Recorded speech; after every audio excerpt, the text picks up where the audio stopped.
Okay. Ready? Obviously, 5, 4. Okay. Count me down.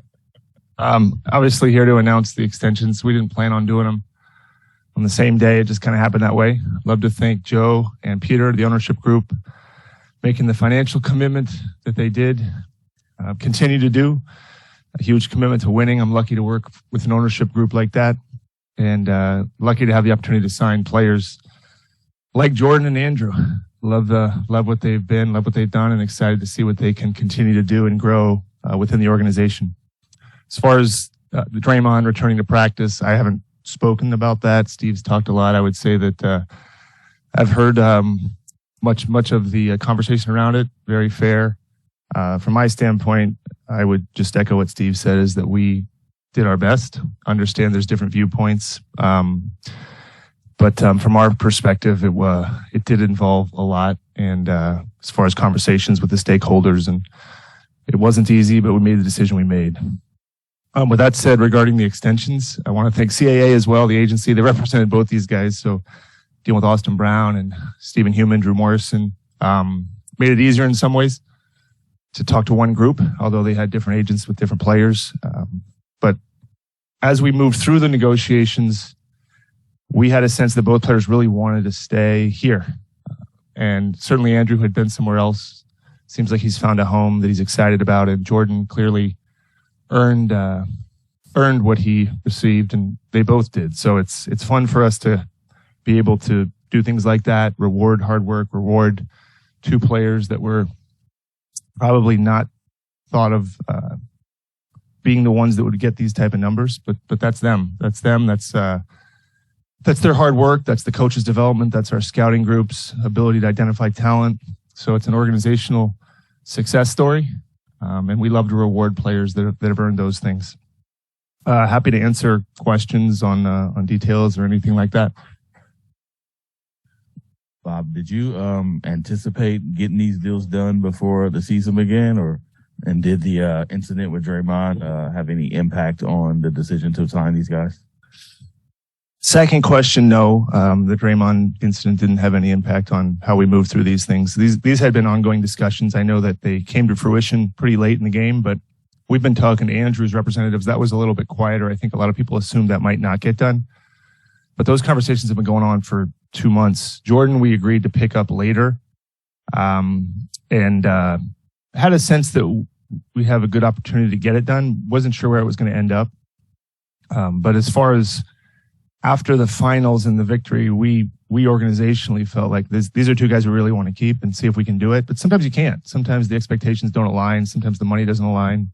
But as we got closer, Marcus, we got a sense that there was a good intention from the agency side, from the players' side, and certainly from ours to try to figure out a path to getting them both done. Obviously, you just added about $50 million to the salary cap next year. Does this signal that Joe is willing to take on that huge tax burden, which is projected to be about $480? Are you, did Kawakami, are you speaking on behalf of Tim? I speak on behalf of Marcus Thompson. You know, it's interesting. I see the comments on our future. I'm well aware of what the numbers are, but what I would say to everyone is that that's next season, and this is this season, and we can't play next season now. If you would ask me a year ago today if we would be paying Poole and Wiggins this, I would have probably not believed you. So we have to take it year to year, Marcus. I can't evaluate what we're going to do next offseason until we see what happens this season. And whatever it is, it is. And I just know this, that there's a huge commitment to winning. There always has been. I imagine there always will be. And I'm lucky to be in a group that believes that. Their actions prove it. So we'll see what happens this season and go from there. Okay, Tim Kawakami just gave me another question. Yeah, go ahead. We know how you operate, and you guys kind of plan for everything in advance. For instance, like last year, you were thinking about Poole's extension now. So there is a universe where everybody plays well and you win another title, and now you're faced with this situation where you got to pay these guys. Is that on the table? Because Joe has said some things like that's not going to be possible. Does this mean there's a universe where it is possible, or does this mean there's a D-Day coming? I think somebody really smart once told me never make decisions till you have to. And we don't have to make that decision right now. So we don't. I guess what I've learned is the modeling has never been less valuable in the modern NBA with the fluidity of the league. Again, I can use these two guys as an example. Nobody was hypothesizing a year ago, what are you going to pay Wiggins $100 million and Poole what we paid him? So it's a good reminder that no one knows. A lot of people thought we wouldn't win. Fair point from many people. Every team goes into every season with expectations, with ideas, with modeling, and those usually get blown up. So as far as what we're going to do, I don't know. But I do know when we have to do it, we'll get a lot of smart people figuring it out and an ownership group that's committed to supporting that.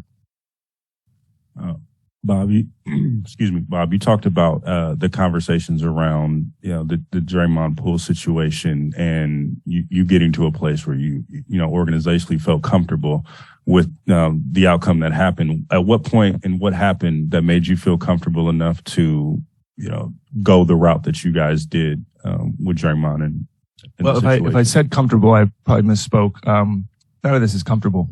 I probably should have used a different word. I would say we did the best we could and picked the decision that we thought was the best one for the organization. As far as it being easy or comfortable, it wasn't, it isn't. But the work now has to be forward. And that's all we can really do at this point. The decision's been made, and I think the players, the coaches, the organization will move through it, and I believe we'll be okay. And what about because we've always talked about, and you guys have always talked about your culture. What do you think about what do you think about your culture that can make this happen smoother than the rest of the world anticipates it happening? We'll see, right? I mean, you don't really know your relationships till they're tested. I think we've had some relationships tested in this organization. I always tell people the hardest thing in this business and professional sports now is keeping something together. I don't know that people quite understand how hard it is to sustain success in the NBA and professional sports now. It's literally the hardest thing in the world to keep a group of the same people functioning at a high level with the attention on the players, with the money, with shorter contracts in the NBA, with players rightly seeking the best thing for them and moving in free agency or via trade.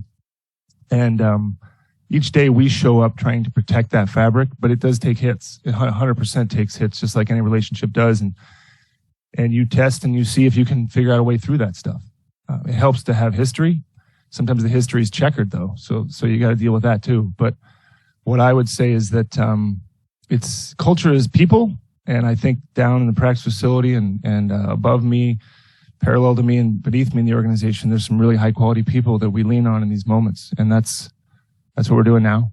But it's one of those situations where you don't just expect things to heal on their own. You have to work at it, and we've been in situations where we've had to work to heal before, and we're in one now. Bob, are you able to say how you feel about the fact that even when you develop your own players, the luxury tax still hits you just as hard as if you were to be signing free agents? How do you feel about that developing your own players doesn't give you any kind of a break? Well, look, Monty, I mean, I think that that's been spoken of, and I'm going to tread very carefully there. What I would say, not on the financial component, is we are very proud as an organization to watch our team play in the finals last year and see 5 players that we drafted having a huge role in our success, and one player that we traded for that at the time we traded for him wasn't necessarily a heralded acquisition. Was kind of thought as not a great idea in some parts and maybe good in other parts. But to look out there as a front office and see that a lot of these guys we picked, there's a pride in that. I think our fans appreciate that. I mean, if I was and I grew up here when I was a Warriors fan, I loved watching, knowing that Chris Mullin was going to be out there every season for the most part. But then a lot of guys come and go. And the mark of a great organization is one that can retain talent, groom talent, identify talent, and succeed. And last year was really a culmination in that. And we're very proud of that. Economically, I'm not going to get into what the rules should or shouldn't be. The rules are the rules. And I'm lucky that we have very competitive owners that support winning at a high level. Obviously the extension talks with Andrew were kept a little quieter, but at what point in the past week or days did those talks start to make meaningful progress? Well, I'd say about a week ago, we picked up some steam, and you never really know in a negotiation if you're going to get there, but the gap started shrinking. We didn't plan on doing these things. Actually, we planned on not, if we got it done, not doing these guys on the same day. So that just happened to be how it came down. But as far as Andrew, I had a conversation with Andrew and his agents prior to him signing, prior to agreeing to the deal, where just communicated, he communicated how much he enjoyed playing for us. I communicated how much we appreciated him and what he means to this organization, and watching him succeed and win a championship and get what he deserved as far as the accolades. So it was really nice. He was at my office and signing the contract, and it was a nice moment for him because he's more than Jordan. Andrew's probably seen a lot of different sides of the NBA. I think he had 4 coaches at Minnesota. I think here he found some stability, but his stability is tough to find in the NBA.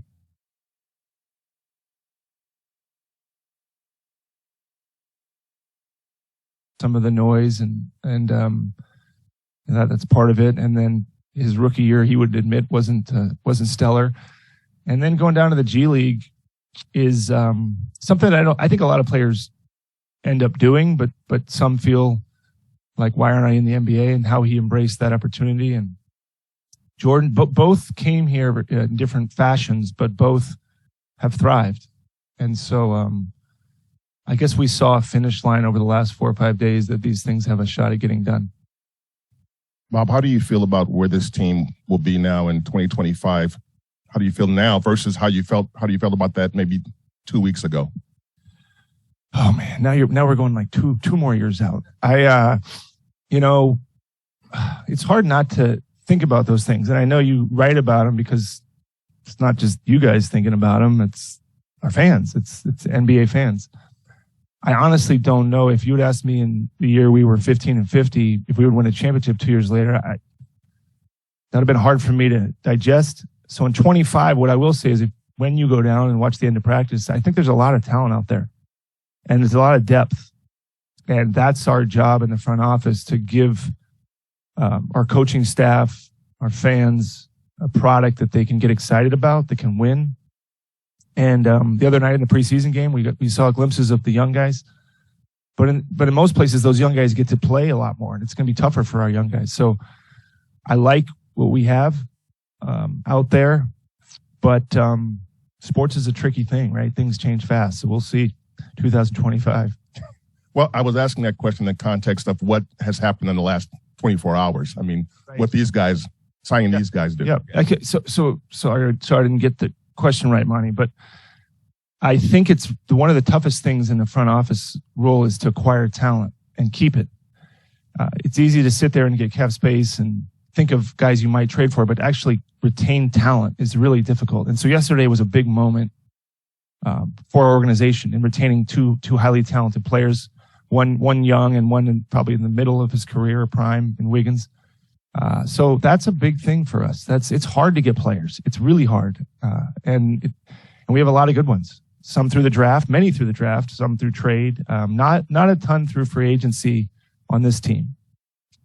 Iguodala came back around, but most of our players have been done through trade or draft in the past. It seems to work out for us pretty well. Bob, Draymond has said that he doesn't expect an extension to happen this year. Is that from what's going on with that from your point of view, and where you guys separate there? No, Draymond's in a great spot. I think he's got a player option. It's a great position for a player to be in. You control your own destiny. We gave Wiggins one. We reluctantly give those. Those are really powerful things for players. So he's in a great spot. And I think he's excited about the year, and he wants to win another championship. He sees the opportunity in front of him, but I don't sense, I talked to him this morning. I don't sense any issues there or any problems with that. And I imagine he's going to have a fantastic year. I actually think he will have a great year. He's got a lot on the line, and usually when Draymond has a lot on the line, he performs. Building on that question, how is the team overall's relationship with Draymond? Because he has a player option coming up next year, and obviously wants a contract. How did you guys see it from your point of view?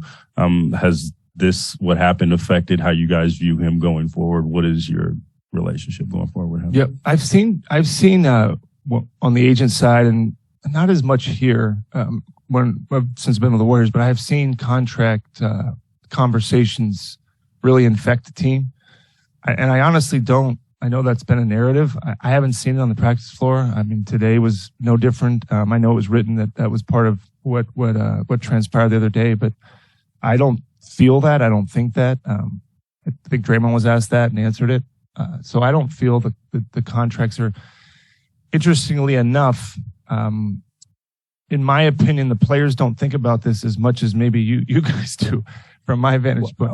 I meant more so of how the team views Draymond. Oh, in that sense. Going forward after what just happened. I think they love him. I mean, as far as organizational. Yeah, organizationally, he's on our team. We think he can help us win, and he's got some things he's got to work through, and we're confident he will. And he's in a lot of conversations stated that he's going to do that work, and he understands what he needs to do, and he's going to have to go do it. And so the organization, he's here, he's on our team, he's a big part of our team. But like I said, and like Steve said, and I think like Draymond said, it's not really about what I think, it's about his teammates. And that's not something I can answer.